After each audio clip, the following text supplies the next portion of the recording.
हुन त म सहर बजारमै हुर्किएको मान्छे।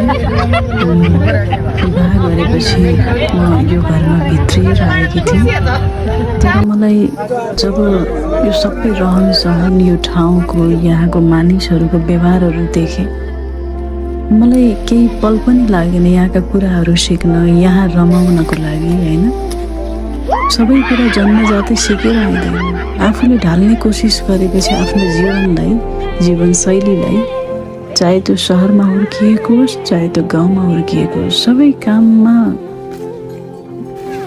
सबै योग्य भएका हुँदैनन्, तर सिक्दै गएपछि आउने रहेछ। र यो मेरो कर्मघर हो। कतिजनाले माइत जानुभएको भन्नुभएको थियो, होइन, यो म भित्रिएको घर हो र मेरो श्रीमान जन्मिएको घर हो। मलाई निकै प्यारो लाग्छ। धुलो मैलो भयो भने माया लाग्छ। जब महसुस हुन्छ सबै व्यक्ति आफ्ना हुन् भनेपछि सबै कुराको हरेक चिजको माया लाग्छ।